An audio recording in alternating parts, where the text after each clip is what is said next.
something, or a particle, when it goes from here to here, does it ever not go through any point in the middle? There are an infinite number of points that it goes through. The thing itself may not ever be smaller than a certain distance. But see, what we're modeling here is space, not matter.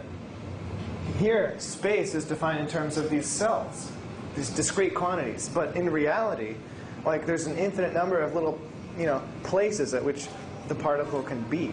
So space is the thing that presents us with this huge divide between simulated things and real things. Space can be continuous, but the stuff is discrete. Potentially. Potentially, yeah. Potentially, space could also be discrete, and that's kind of the computational view of the universe, which in some ways you're advocating. So I mean, yeah, if it's so small that we could never detect it, then I mean, it could be, the universe could be discrete, right? It could be. Or maybe space and time, maybe another quantum. Because in quantum mechanics, something can get equals to that's equals to something most fundamental than space and time. So maybe more fundamental than space and time. Yeah. I mean, that's for the rest of your life to think about. So I'm finished. We have 10 minutes left. I think I'll hand it back to Justin so he can sort of wrap up. Yeah, great. I really wanted to pull this into the discussion we were having earlier about kind of what is information, what is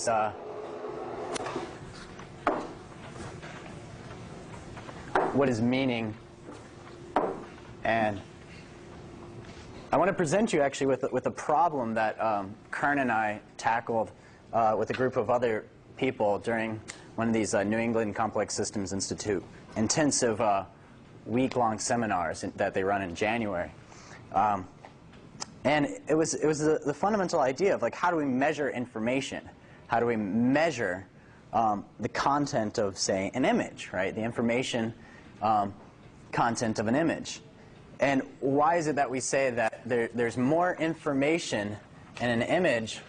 And let's just say we're feeding in to a program things like this, but then what's inside of it is might be something like this, right?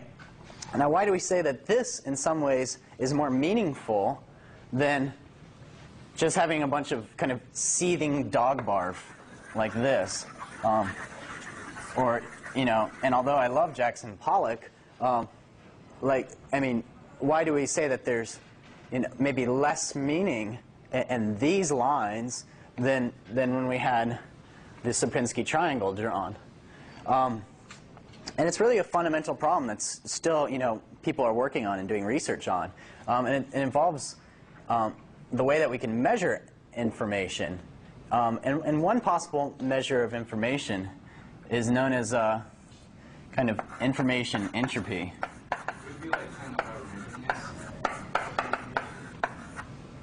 Could it be something about randomness? And, well, that's actually fundamentally what a lot of information theory is about, is the probabilities, and to what extent do you expect the outcome, right? And it's interesting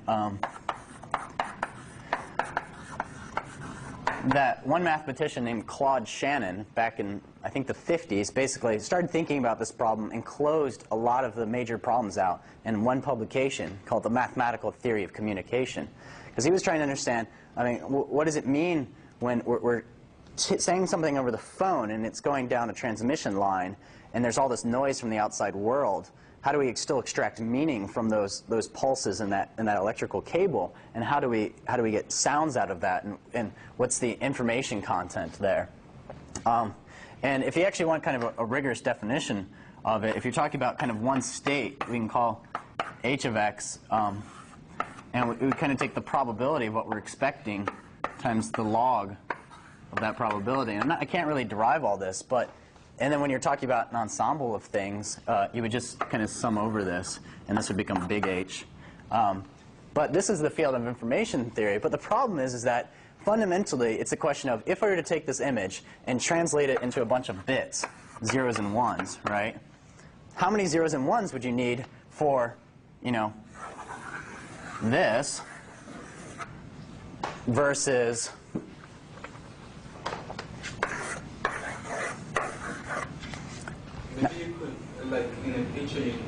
more for that, but when you abstract from it, you need less.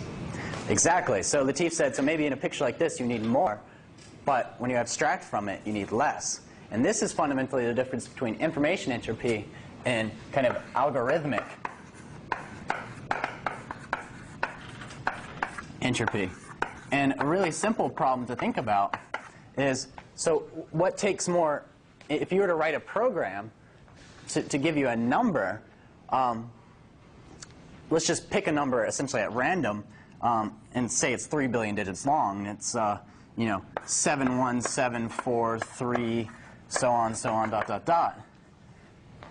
Since this would be a fundamentally random number by definition, the shortest program which I could write to produce this number would be print this number, right?